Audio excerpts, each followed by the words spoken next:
Selamat malam Bapak, Ibu, dan Saudara yang dikasihi oleh Tuhan Yesus Kristus. Shalom.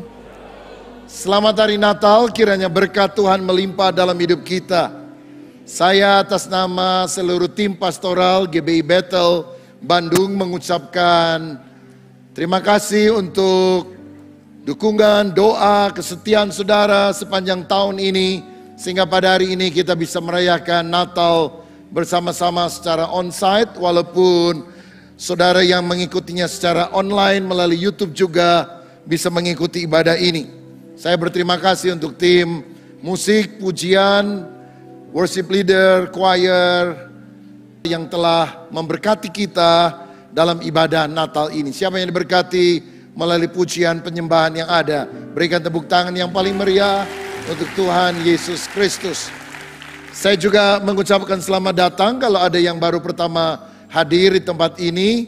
Biarlah damai sejahtera Tuhan Yesus selalu dilimpahkan. Baik, pada malam ini saya akan menyampaikan firman dengan judul Yesus datang untuk mengubah jalan hidupku. Mari kita baca Matius 2 ayat 10 sampai 12 yang berbunyi demikian. Ketika mereka melihat bintang itu sangat bersukacitalah mereka, maka masuklah mereka ke dalam rumah itu dan melihat anak itu bersama Maria ibunya, lalu sujud menyembah dia. Mereka pun membuka tempat harta bendanya dan mempersembahkan persembahan kepadanya, yaitu emas, kemenyan, dan mur. Dan karena diperingatkan dalam mimpi supaya jangan kembali kepada Herodes, maka pulanglah mereka ke negerinya melalui jalan lain. Alkitab mencatat bahwa salah satu kelompok orang yang berjumpa dengan Yesus pada waktu kelahirannya yang pertama adalah para Majus dari timur. Mereka adalah ahli perbintangan atau astronomi, ahli farmasi, dan mereka juga adalah penasihat Raja Persia.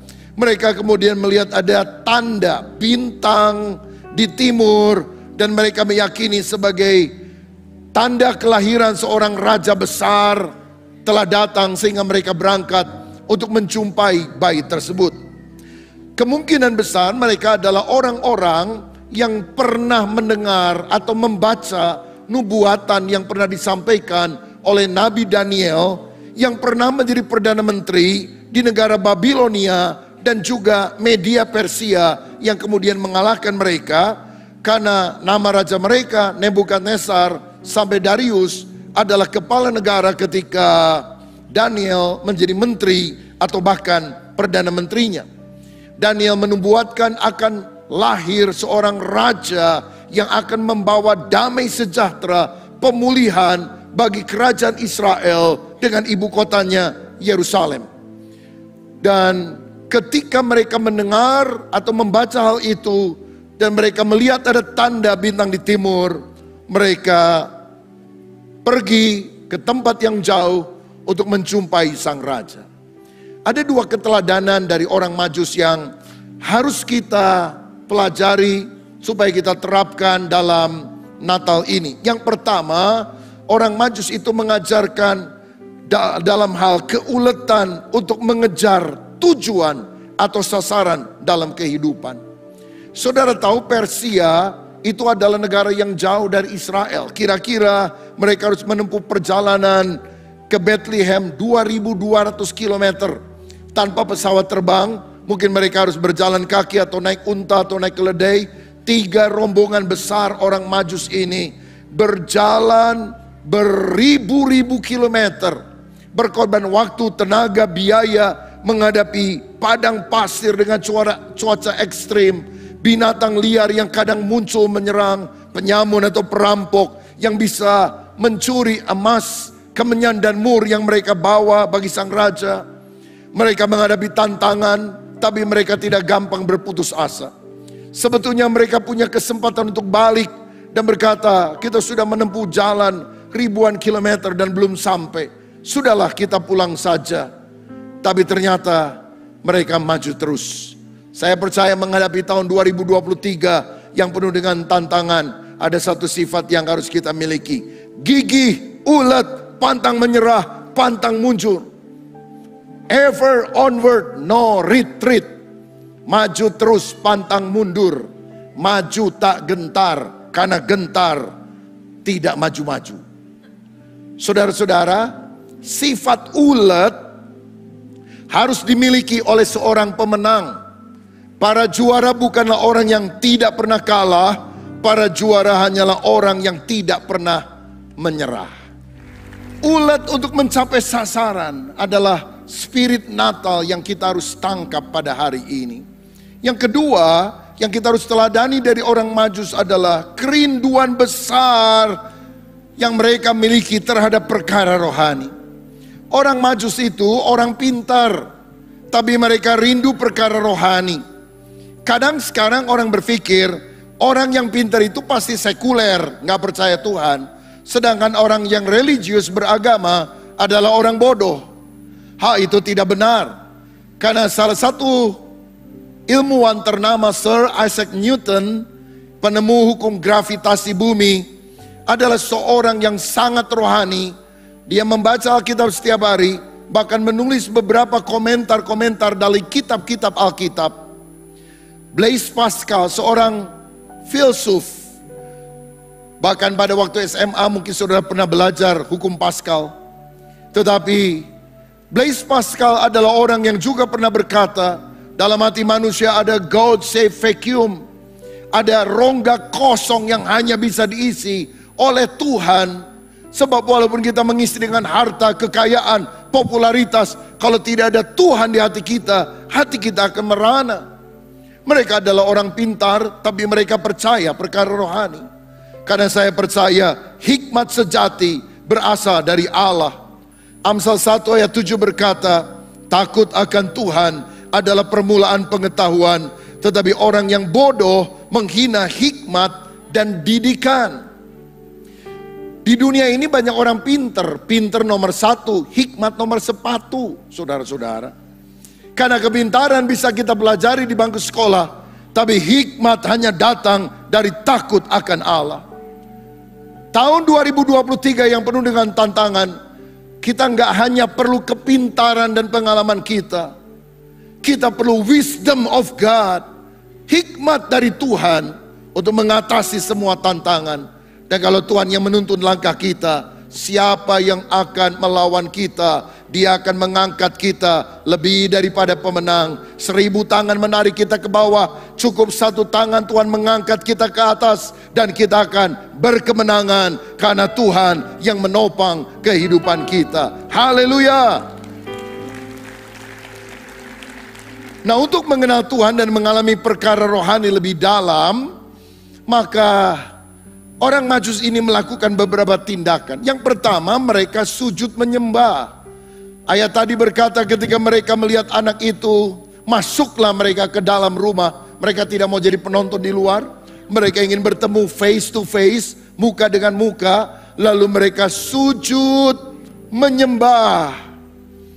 Berarti mengakui bahwa Yesus adalah Raja di atas segala Raja, Tuhan di atas segala Tuhan. Roma 10 ayat 9 dan 10 berkata, sebab jika kamu mengaku dengan mulutmu bahwa Yesus adalah Tuhan dan percaya dalam hatimu bahwa Allah telah membangkitkan dia dari antara orang mati, maka kamu akan diselamatkan. Karena dengan hati orang percaya dan dibenarkan, dan dengan mulut orang mengaku dan diselamatkan. Kalau malam Natal ini engkau percaya di dalam hati Yesus adalah Tuhan dan mengaku dengan mulut, maka engkau akan diselamatkan.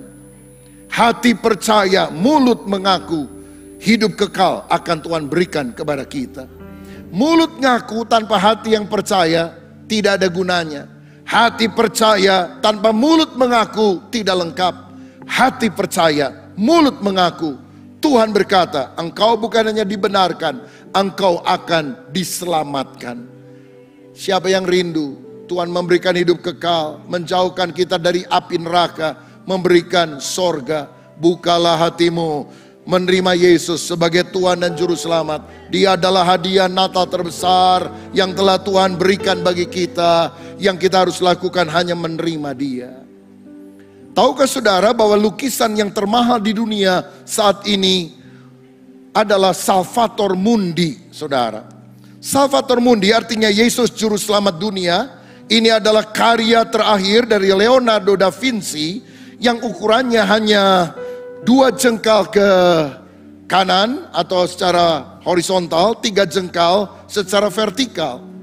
Dibeli di Balai Lelang Christie November 2017 dengan harga fantastis 450 juta US dollar atau 6,4 triliun rupiah, bukan miliar, triliun rupiah. Dan yang membelinya mengherankan adalah seorang non-Kristen, Pangeran Arab Saudi Muhammad bin Salman. Ada yang mau beli 6,4 triliun? Saya mau bilang, kalau untuk memperoleh sorga, kita harus memiliki lukisan Yesus Juru Selamat dunia. Kita semua masuk neraka, karena kita nggak punya uang sebanyak itu. Tapi ada kabar baik, Muhammad bin Salman boleh punya uang dan memiliki lukisannya. Tapi saudara tidak perlu uang, engkau bisa memiliki pribadinya. Dengan cara membuka hati, menerima Yesus sebagai Tuhan dan Juru Selamat. Karena itu bukalah hatimu. Orang harus memberi lukisan yang mahal. Tapi hari ini kita sujud menyembah dan berkata, aku percaya Yesus adalah Tuhan. Engkau akan berpindah dari jalan neraka pada jalan menuju sorga. Dan belajar setiap hari untuk sujud menyembah Dia. Hidup dalam doa, pujian, penyembahan. Itu akan membuat hati kita menjadi lembut. Firman Allah akan mengolah hidup kita. Kita akan mendengar suara Tuhan karena kepekaan rohani Tuhan akan tambahkan dalam hidup kita. Berdoa bukan hanya untuk mendapatkan sesuatu, tapi supaya sifat-sifat yang tidak baik Tuhan cabut dalam hidup kita. Ada seorang anak kecil bertanya kepada bapaknya. Bapaknya orang miskin, saudara. Papa ini kok rajin sekali ke gereja. Papa kok rajin sekali berdoa. Padahal papa gak pernah kaya-kaya. Doa itu dapat apa, Papa? Papanya bilang, nak, aku pada waktu berdoa bukan mendapat sesuatu. Aku justru kehilangan banyak hal. Apa yang hilang Papa? Waktu Papa berdoa, Bapak kehilangan rasa khawatir. Bapak kehilangan kemarahan, kekecewaan, kegelisahan, iri hati kepada orang lain. Itu semua hilang. Dan Papa bisa bersyukur kepada Tuhan dengan keadaan kita. Tahukah saudara, berkat tidak hanya diperoleh dengan mendapat, tapi kehilangan. Saya berdoa Natal ini, engkau kehilangan rasa khawatirmu, rasa takutmu, rasa cemasmu, rasa marah, iri, kepahitan. Tuhan mengganti dengan damai sejahtera, sukacita, kemenangan. Karena Dia Allah yang baik, yang mengabulkan doa setiap orang yang berseru kepadanya. Yang kedua, untuk kita bisa mengalami perkara-perkara rohani seperti orang Majus, kita harus mempersembahkan hidup kita. Seperti orang Majus mempersembahkan emas, kemenyan, dan mur. Dan luar biasanya orang Majus ini tidak meminta apapun dari Yesus. Karena mereka memberi dengan tulus tanpa harap kembali. Memberi tanpa pamrih. Pada masa kini ada banyak orang ingin memberi. Memberi uang, memberi waktu, memberi tenaga, memberi bakat dan talenta. Tapi setelah itu dia merasa berjasa. Berjasa kepada gereja, kepada Tuhan. Dan dia menuntut Tuhan untuk mempahalai dia. Kenapa? Karena persembahannya tidak dimulai dengan sujud menyembah. Sujud menyembah dulu, baru mempersembahkan. Jangan mempersembahkan apa-apa tanpa sujud menyembah. Agama membuat kita bangga dengan apa yang kita lakukan. Injil membuat kita bangga dengan apa yang Yesus lakukan bagi kita.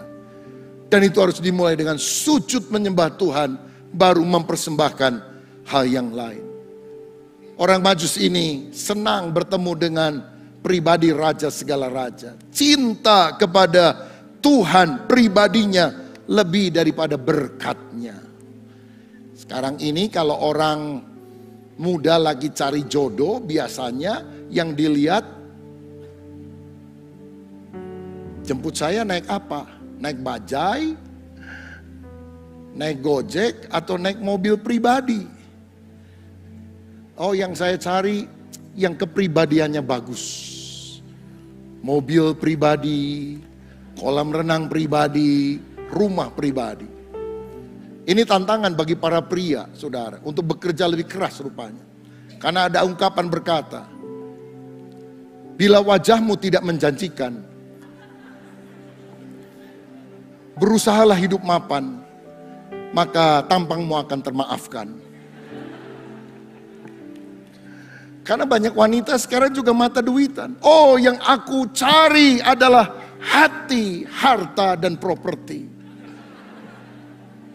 Yang aku cari adalah cinta, cincin, dan permata. Itu yang dia cari. Sebab dengan demikian, aku akan terurus, terima uang terus menerus, katanya. Itu kan mengasihi bukan karena cinta kepada pribadi, tetapi karena yang dia miliki, pemberiannya. Orang Majus ini memberi tanpa pamrih. Kalau saudara memberi kepada Tuhan, memberi itu harus dengan kasih. You can give without loving, but you can love without giving.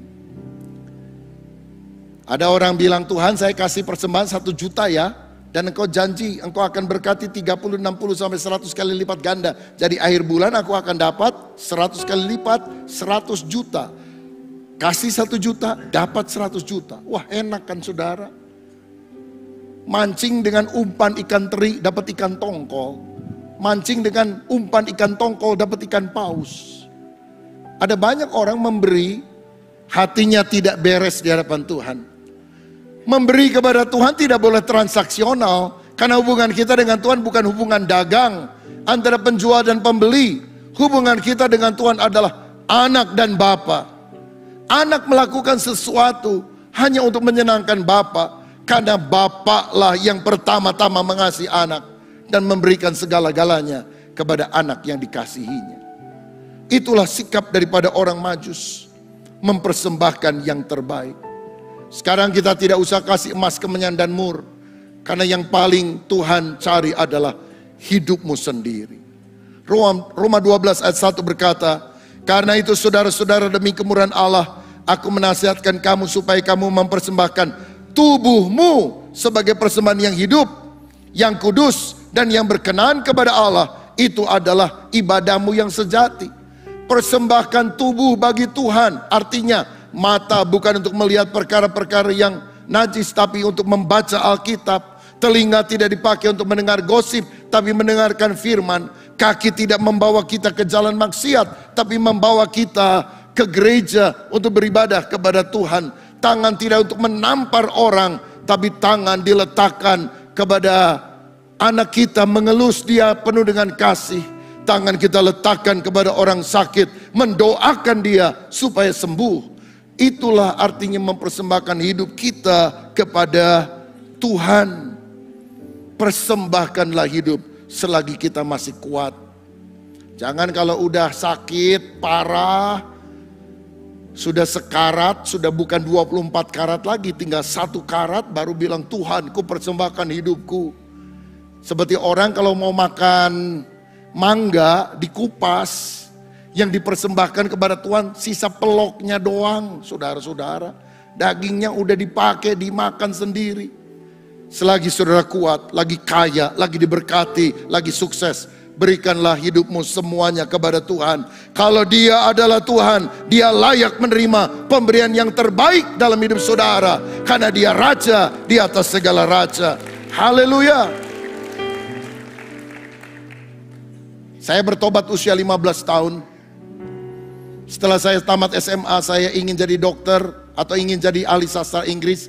Saya mengikuti tes ujian saringan masuk, dan saya diterima di sekolah yang saya inginkan. Dari ribuan orang yang daftar, ada kurang dari 100 orang yang tercantum di koran dan nama saya ada di sana. Saya bawa koran itu, saya berlutut di ranjang tempat tidur saya berdoa, Tuhan terima kasih, saya sudah bisa masuk ke sekolah favorit saya. Tiba-tiba seperti ada suara Tuhan di dalam hati nurani dengan impresi yang sangat kuat. Tinggalkan cita-citamu, masuk sekolah Alkitab, layani aku. Saya gelisah, saudara-saudara, karena saya tidak mau masuk sekolah Alkitab, jadi pendeta. Nggak mau, saya maunya dengan cita-cita saya. Gelisah, berhari-hari, makan tidak enak. Lagi makan tidak bisa tidur, lagi tidur tidak bisa makan. Gelisah terus saudara-saudara. Sampai akhirnya saya sadar, kalau saya berantem sama Tuhan kan nggak mungkin saya yang menang. Tuhan pasti menang dan saya babak belur. Maka saya bilang, Tuhan, ini hidupku. Aku persembahkan hidupku melayani Engkau. Tahun 1983 saya sekolah Alkitab di Seminari Bethel Jakarta. Dan kemudian ke beberapa sekolah lain sampai S3. Saya melayani Tuhan. Dan saya mau bilang, dulu saya pikir melayani Tuhan itu memang enak. Ternyata sungguh enak. Sebab tidak ada hidup yang lebih indah selain melayani Tuhan. Bukan enak-enakan, tantangannya besar dan banyak. Tapi hidup ini berarti karena kita melakukannya hanya untuk kemuliaan nama Tuhan. Saudara, berikanlah dirimu untuk melayani Tuhan. Itu persembahan yang terbaik. Yang terakhir, yang ketiga, apa yang kita terus lakukan seperti orang Majus ketika dia rindu perkara rohani. Pertama, sujud menyembah. Kedua, mempersembahkan hidup. Yang ketiga, mengambil jalan lain. Waktu mereka datang ketemu Herodes, dan Herodes bilang, nanti balik lagi ke saya ya. Tapi Tuhan datang melalui mimpi. Hai orang Majus, kembali ke negaramu lewat jalan lain. Ini menunjukkan mereka tidak mau ketemu dengan Herodes, raja yang jahat yang akan membinasakan Yesus. Mereka lebih taat kepada Tuhan, mengambil jalan yang lain. Saya percaya kalau kita sudah menjadi orang yang berjumpa dengan Yesus, nggak boleh menoleh ke belakang. Terus mata kita tertuju kepada Yesus, menjadi ciptaan yang baru. Yang lama sudah berlalu, sesungguhnya yang baru sudah datang. Saya membaca sebuah kisah seorang kepala gangster Jepang, Yakuza, yang sangat ditakuti. Namanya Tatsuya Shindo. Melakukan berbagai tindakan kriminal. Sampai ditangkap polisi, dipenjara. Sampai 3 kali masuk penjara. Dan rentang waktunya hampir 10 tahun, saudara. Dan pada waktu ketiga kali dia dipenjara dalam kurun waktu yang panjang, dia merasa bosan dengan apa yang ada di penjara. Dia baca buku-buku yang tersedia di sana. Sampai satu kali dia menemukan Alkitab. Dia malas baca Alkitab, tapi karena nggak ada buku yang lain, maka dia mulai buka-buka. Dan satu kali dia tertumbuk matanya pada Yehezkiel 33 ayat 11 yang berkata, katakanlah kepada mereka, demi aku yang hidup, demikianlah firman Tuhan Allah.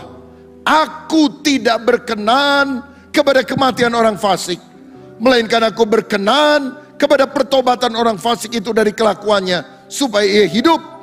Bertobatlah dari hidupmu yang jahat itu. Mengapakah kamu akan mati, hai kaum Israel? Dia sadar kalau dia mati, dia masuk neraka. Tapi Tuhan tidak mengendaki kematiannya. Tuhan mengendaki pertobatannya. Hari itu dia membuka hati bagi Yesus. Keluar dari penjara. Anak buahnya minta dia memimpin lagi Yakuza. Dia tidak mau. Dia masuk sekolah Alkitab. Dia jadi pendeta. Sekarang ini sudah lebih dari 100 orang yang bertobat dan dibaptis oleh Tatsuya Shindo. Dan kebanyakan mereka adalah anggota gangster Yakuza atau lawannya pada waktu dulu. Dan orang-orang bilang, kalau aku tidak melihat perubahan dalam hidupmu Tatsuya, aku tidak mungkin bertobat jadi orang Kristen. Aku tahu engkau orang yang sangat bengis, haus darah. Aku sangat kejam, tidak punya perasaan. Tapi sekarang aku melihat kamu begitu mengasihi dan mau mengampuni orang. Memberitakan Injil dengan giat. Orang meludahi, orang memaki, kamu tidak pukul. Kamu tetap sabar, kamu tetap mengasihi dan mengampuni. Kalau aku tidak melihat perubahan dalam hidupmu, aku tidak akan percaya kepada Yesus. 100 orang lebih, termasuk ibunya, bertobat menjadi Kristen. Dan sampai hari ini Tatsuya menjadi seorang pendeta. Saya percaya seburuk apapun masa lalu kita, kalau kita bertobat, ada masa depan yang baik yang Tuhan berikan kepada kita. Karena Tuhan akan memakai kita menjadi alat kemuliaan. Bukan hanya dalam pelayanan, tapi dalam karakter kita. Seperti yang dialami Tatsuya, karakternya diubah oleh Tuhan. Hal-hal yang buruk dicabut, disingkirkan. diganti dengan perkara-perkara yang indah. Saudara, saya pernah membaca tentang seorang pemahat ternama, Michelangelo. Dia membuat banyak pahatan, salah satunya yang terkenal adalah David. Dan patung Daud ini, itu hasil daripada pahatan sebuah bongkahan batu yang besar. Dan ketika orang bilang, hebat sekali kamu ya, batu yang besar yang tidak beraturan, kamu bisa pahat menjadi patung David yang bagus banget. Ini sampai detailnya aja kayak manusia, saudara sekalian. Michelangelo berkata, sebetulnya saya sih nggak hebat, emang batunya aja yang bagus. David itu ada dalam bongkahan batu tersebut. Yang saya lakukan hanya mengikis atau membuang bagian yang tidak perlu, supaya yang tersisa adalah bagian yang bagus, Davidnya. Saya rasa ini juga yang Tuhan sedang kerjakan dalam hidup kita. Kita percaya di dalam diri kita ada Kristus. Tapi sifat-sifat buruk harus dikikis, harus dibuang, harus dipahat dengan besi yang menyakitkan mungkin. Tapi akhirnya muncul bentukan Kristus dalam hidup kita. Dan siapa yang Tuhan pakai untuk mengasah hidup kita? Amsal 27 ayat 17. Besi menajamkan besi, manusia menajamkan sesamanya. Tuhan akan pakai orang di sekitar saudara untuk mengasah hidupmu makin berkenan kepada Tuhan. Jadi siapa yang akan dipakai untuk membuang sifat yang tidak baik dari seorang suami? Orang jauh atau orang dekat? Orang dekat, istrinya yang Tuhan akan pakai. Siapa yang akan mengasah karakter istri supaya lebih lembut, lebih sabar, lebih murah hati? Orang jauh atau orang dekat? Dekat, suaminya. Jadi jangan anggap suami istrimu alat setan, saudara. Dia alat Tuhan untuk mengikis hidup kita yang tidak baik. Yang penting ketika hal yang negatif datang, balas dengan positif. Salibkan dia. Yesus bilang, ampunilah mereka. Mereka tidak tahu apa yang mereka perbuat. Ini doa saya. Hari Natal ini Tuhan menjamah kita supaya kita berubah. Dari khawatir menjadi beriman. Dari benci menjadi mengampuni, mengasihi. Dari serakah menjadi murah hati. Dari berdosa menjadi bertobat. Dan hidup di dalam kebenaran. Agar wajah Kristus nampak dalam kehidupan kita. Selamat hari Natal, Tuhan Yesus memberkati kita.